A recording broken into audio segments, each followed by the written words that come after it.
The penthouse suite overlooked the glittering Seoul skyline, but Kang Ji-hoon wasn't looking at the view. His eyes were fixed on the woman sleeping peacefully in his arms, her brown skin glowing against the white silk sheets. He traced his fingers gently along her collarbone, watching her chest rise and fall with each breath. Maya stirred, her dark lashes fluttering open to reveal deep brown eyes that made his heart stop every single time. "You're staring again," she whispered, a small smile playing on her full lips. "I can't help it," Ji-hoon replied, his voice low and husky. "Do you know how long I've waited for this moment? To have you here, with me, where you belong." She reached up and touched his face, her fingers tracing the sharp line of his jaw. "Ji-hoon." He caught her hand and pressed his lips to her palm. "I would burn this entire city down for you, Maya. I would destroy anyone who ever made you feel like you were less than the queen you are." Maya's eyes glistened with unshed tears. "You already did." Ji-hoon pulled her closer, his arms wrapping around her protectively. "And I would do it again. 1,000 times over. But before we continue with this beautiful moment, I want to wish every single one of you a very Merry Christmas. May your holidays be filled with love, joy, and happiness. Thank you so much for being part of this amazing Afro Soul Diaries family. Your support means everything to me, and I'm so grateful for each and every one of you. Kindly click that subscribe button now. Let me take you back to where this incredible love story began. 3 months earlier, Maya stood in the cramped kitchen of a small apartment in a rundown neighborhood in Seoul.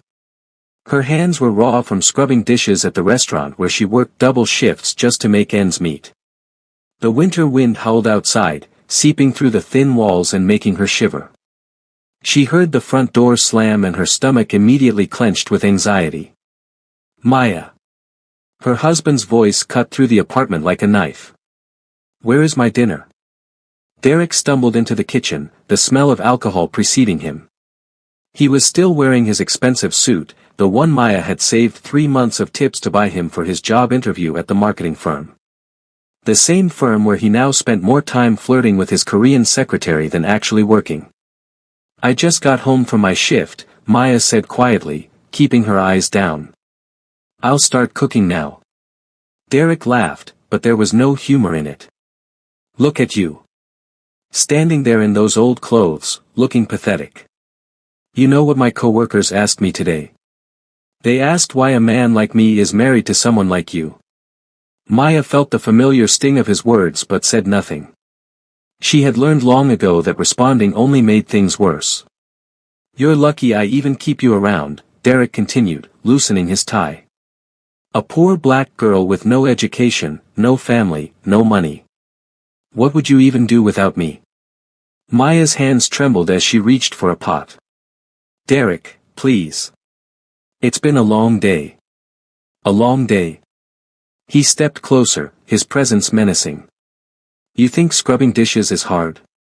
Try being a man who has to explain to everyone why his wife looks like a maid." The words cut deep, but Maya had built walls around her heart. Walls that had been constructed brick by brick over 4 years of this marriage. She had married Derek when she was 22, young, naive, and desperate for love after growing up in foster care. He had seemed kind then, charming. But the moment they moved to Seoul for his job opportunity, everything changed. "I met someone today," Derek said suddenly, and Maya froze. "Her name is Soo-yeon.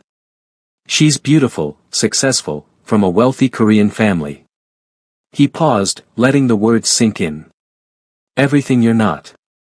Maya finally looked up at him. "What are you saying?" Derek smirked.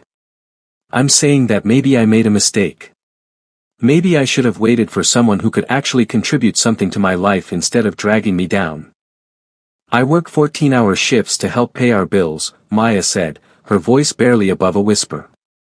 "I gave up everything to come here with you." "And what exactly did you give up?"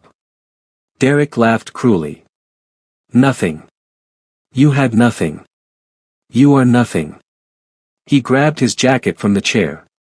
"I'm going out. Don't wait up." The door slammed behind him, and Maya finally let the tears fall. She slid down against the kitchen cabinet, wrapping her arms around herself as sobs shook her body. How had her life become this? How had she ended up so alone, so broken, in a country where she barely spoke the language and had no one to turn to? What Maya didn't know was that her life was about to change in ways she couldn't possibly imagine. 2 weeks later, Maya was walking home from her shift at the restaurant when she noticed a black car following her slowly down the street. Her heart began to race. The neighborhood she lived in wasn't safe, and she had heard stories about women being targeted. She quickened her pace, clutching her bag tightly. The car stopped, and a tall man in an expensive suit stepped out. Maya's breath caught in her throat. He was easily the most handsome man she had ever seen. Sharp features, dark eyes that seemed to pierce right through her, and an aura of power that was almost overwhelming. "Maya Johnson?" he asked, his voice deep and commanding. Maya took a step back. "Who's asking?" The man didn't smile, but something in his eyes softened slightly. "My name is Kang Ji-hun. I've been looking for you for a very long time." "Looking for me? Why? I don't know you." Ji-hun studied her face for a moment, and Maya felt exposed under his intense gaze. "You don't remember me, do you?" Maya shook her head, confusion and fear mixing in her chest. "We met once, 15 years ago," Ji-hun said. "In Chicago. At the St. Mary's Children's Home." Maya's heart stopped. St. Mary's. The orphanage where she had spent her childhood before aging out of the foster system. "You were 9 years old," Ji-hun continued. "I was 12. I was only there for 6 months while my grandmother was ill and couldn't care for me. But you." He paused, and for the first time, emotion flickered across his stoic face. "You were the only one who was kind to me. The other children mocked me because I couldn't speak English well. But you sat with me every day. You shared your food with me even though you barely had enough for yourself. You taught me English words from a picture book." Maya's mind raced, fragments of memory surfacing. A quiet Korean boy who never smiled. Sitting with him in the corner of the playroom. Drawing pictures together because words weren't necessary. "Jean," she whispered, using the nickname she had given him because she couldn't pronounce his full name. For the first time, Ji-hun smiled, and it transformed his entire face. "You remember? Oh my God." Maya covered her mouth with her hands. "Jean. I can't believe it's really you." But before she could say more, another car pulled up. Derek stepped out, his face twisted with anger when he saw Maya standing with a strange man. "Maya. What the hell are you doing?" He marched over and grabbed her arm roughly. "Who is this?" "Let go of her," Ji-hun said, his voice cold and dangerous. The warmth that had been there moments ago vanished completely. Derek laughed. "Who do you think you are?" "This is my wife." I said. Ji-hun stepped forward, and suddenly 2 more men appeared from the car, large and intimidating. "Let go of her." Derek's face paled as he finally seemed to notice the expensive cars, the bodyguards, the air of power surrounding Ji-hun. He released Maya's arm. "I don't know who you are," Derek said, his voice losing its bravado, "but this is none of your business." Ji-hun looked at him with such contempt that even Maya felt a chill run down her spine. "Everything concerning Maya is my business. And you." He stepped closer to Derek, who stumbled backward. "You have no idea who you're dealing with." "Ji-hun, please," Maya said, touching his arm. "It's okay. I should go home." Ji-hun's jaw tightened, but he nodded. "I'll be in touch." He pressed a card into her hand. "When you're ready to know the truth, call me." Derek practically dragged Maya home that night, demanding to know who Ji-hun was. Maya told him the truth about the orphanage, but Derek didn't believe her. "A man like that doesn't track down some nobody from an orphanage for no reason," Derek spat. "What are you hiding from me?" "Nothing. I don't know why he came looking for me." Derek raised his hand, and Maya flinched. But he stopped himself, lowering his arms slowly. "You're lying." And when I find out the truth, you'll regret it. Now, if you're enjoying this story so far, please take a moment to hit that like button and subscribe to the channel if you haven't already. Trust me, you don't want to miss what happens next because things are about to get intense. 3 days later, Maya finally gathered the courage to call the number on the card. A car was sent for her within the hour. She was taken to a massive building in Gangnam, the most exclusive district in Seoul. The elevator took her to the top floor, where Ji-hoon was waiting in an office that screamed power and wealth. "Thank you for coming," he said, gesturing for her to sit. Maya lowered herself onto the leather couch, her hands shaking. "Ji-hoon, I don't understand any of this. Why did you come looking for me? How did you even find me?" Ji-hoon sat across from her, his expression serious. "What do you know about your parents, Maya?" The question caught her off guard. "Nothing. I was abandoned at the orphanage when I was a baby. No note, no information. I tried to find them when I was older, but there were no records." "That's because the records were sealed," Ji-hoon said. "Your mother was a woman named Adaora Okonkwo. She was Nigerian royalty, the daughter of one of the wealthiest men in Africa. She fell in love with an American businessman named James Johnson. Her family disapproved of the relationship and threatened to disown her. When she became pregnant with you, she made a choice to protect you from the family's wrath. She placed you in the orphanage with the intention of returning for you once she could guarantee your safety." Maya felt like the room was spinning. What happened to her?" Ji-hoon's eyes softened. "She died in a car accident when you were 2 years old. But before she died, she set up a trust fund for you. A trust that would be released to you on your 30th birthday." "I turn 30 in 2 weeks, Maya whispered. Ji-hoon nodded slowly. "Maya, your mother's trust, combined with the investments that have accumulated over the past 30 years, you are the sole heir to $20 billion. Maya couldn't breathe. The room tilted, and she gripped the edge of the couch to steady herself. "That's impossible," she gasped. "This has to be some kind of mistake." "There's no mistake," Ji-hoon said firmly. "I've had my team verify everything. I've been searching for you ever since I discovered the connection between my family's business and your mother's estate. Your mother and my grandmother were close friends. Before my grandmother died, she made me promise to find you and make sure you received what was rightfully yours." Maya shook her head, tears streaming down her face. "I don't understand. Why would your grandmother care about me?" Ji-hoon leaned forward, his eyes intense. "Because she knew what you were. She knew you were special. And she knew that you would need protection from those who would try to take what's yours." He reached across and took her hand. "Maya, I need you to listen to me carefully. The people who sealed your records, who made sure you grew up with nothing, who made sure you never knew who you were, they're still out there. And when they find out you've been located, they will come for you." "Who are they?" Ji-hoon's expression darkened. "Your mother's brother. Your uncle. He's been controlling the Okonkwo Empire for the past 28 years, and he has no intention of giving it up. He was the one who arranged your mother's accident." Maya felt bile rise in her throat. "He killed her?" "Yes. And if he finds out you're alive and about to claim your inheritance, he will try to kill you too." Maya pulled her hand away, standing up abruptly. "This is too much. I can't. I'm just a dishwasher. I can barely pay my rent. How can I possibly be?" Ji-hoon stood too, stepping closer to her.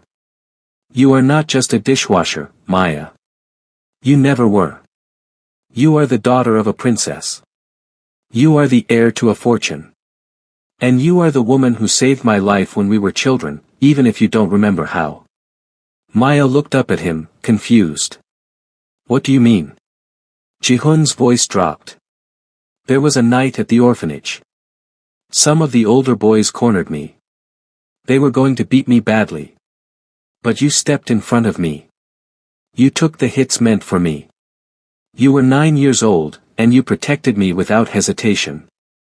Maya's hand instinctively went to the small scar on her eyebrow, the origin of which she had never been able to remember. You got that scar protecting me, Ji-hoon said softly. I never forgot.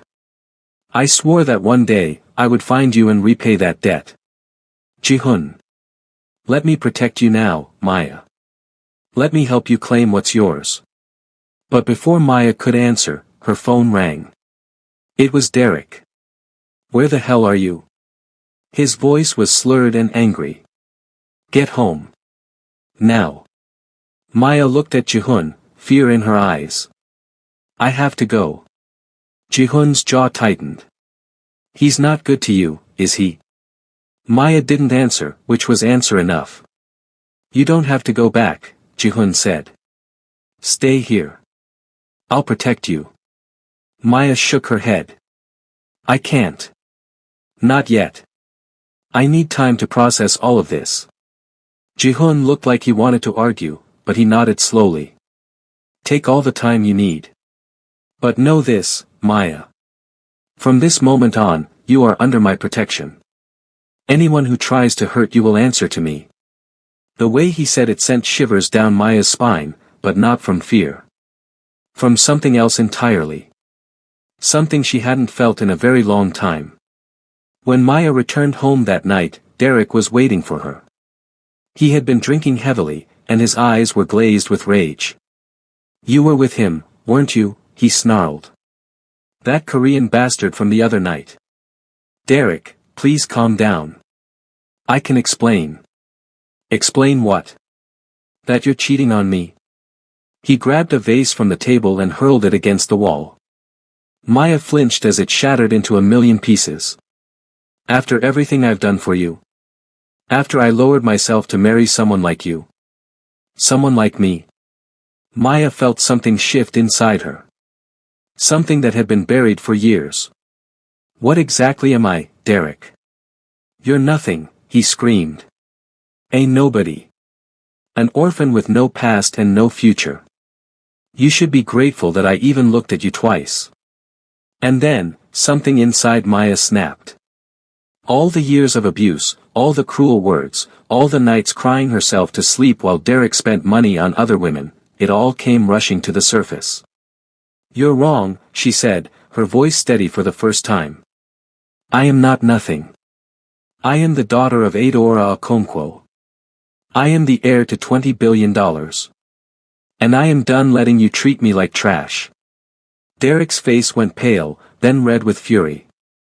What the hell are you talking about? You're crazy. I'm not crazy. I'm awake. For the first time in 4 years, I'm finally awake. Derek lunged at her, grabbing her arm with bruising force. You're not going anywhere. You hear me?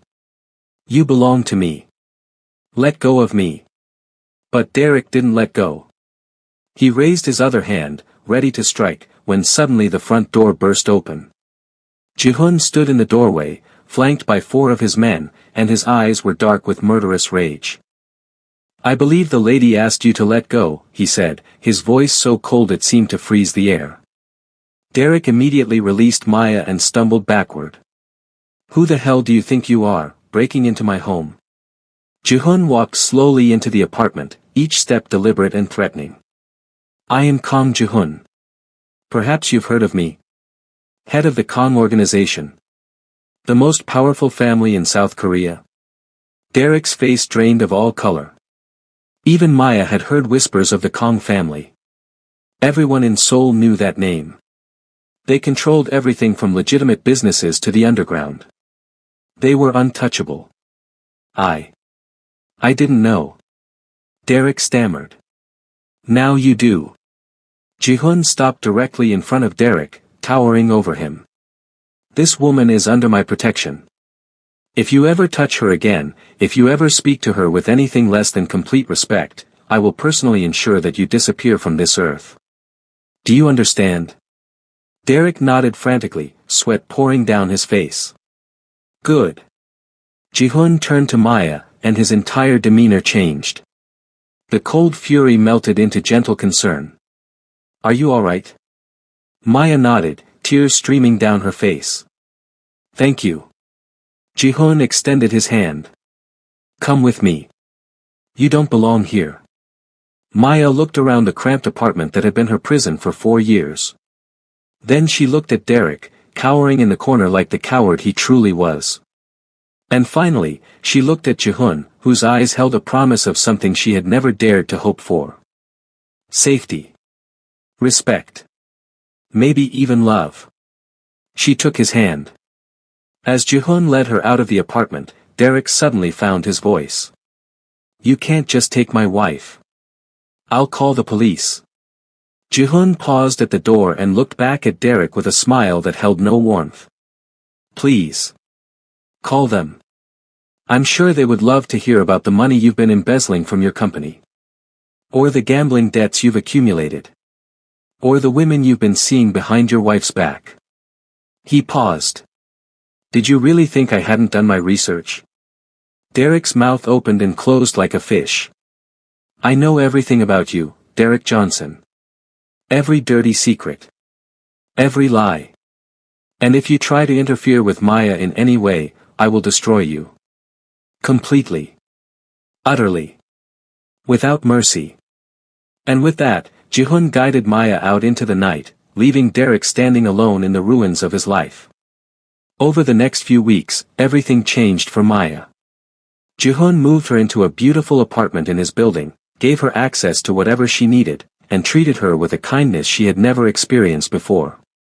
But more than that, he gave her time. Time to process everything she had learned. Time to grieve for the mother she had never known. Time to adjust to the reality that she was no longer the poor, invisible woman she had believed herself to be. Lawyers were brought in to handle the inheritance. Security details were assigned to protect her from her uncle's potential threats.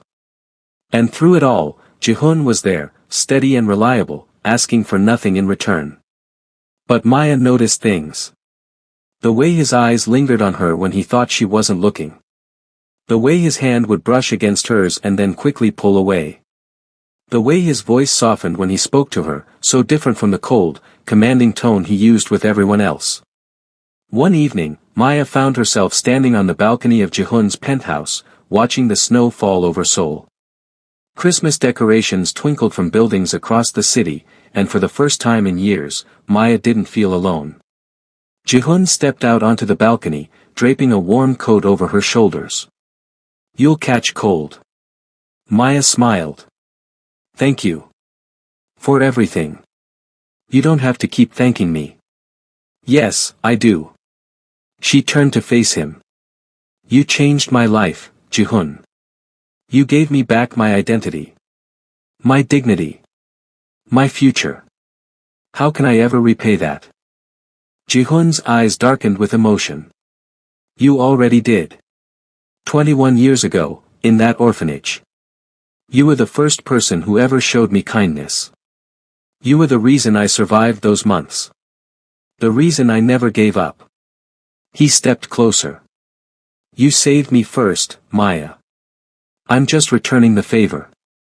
Maya's heart raced as she looked up at him. Is that the only reason? Ji-hoon was silent for a long moment. When he finally spoke, his voice was barely above a whisper. No. It's not the only reason. Then tell me. He reached out and cupped her face in his hands, his touch gentle despite the power she knew those hands held. From the moment I saw you again, he said slowly, standing on that street in that worn coat, looking so tired but still so beautiful. I knew. I knew that everything I had been searching for my entire life had been right there, waiting for me to find it. Ji-hoon. I'm not good with words, he continued. I'm not good with emotions. My world is dark and dangerous, and I have done things I'm not proud of. But when I'm with you, Maya, I want to be better.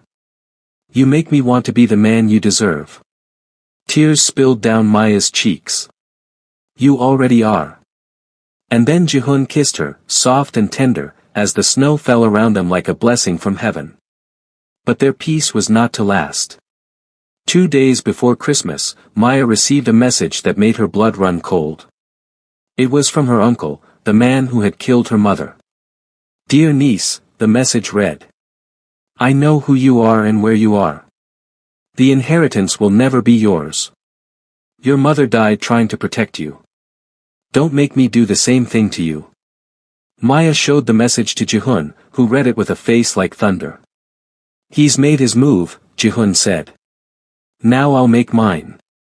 Okay, loves, pause here for just a moment.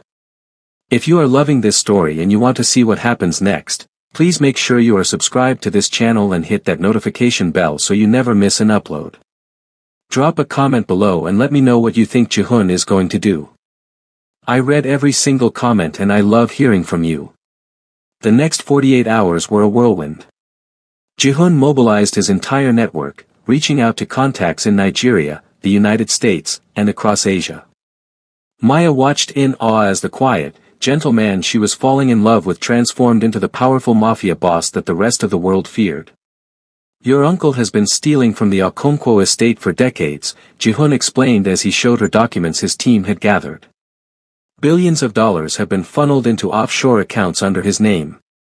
What he doesn't realize is that my organization has connections to every major bank in the world. I've had those accounts frozen.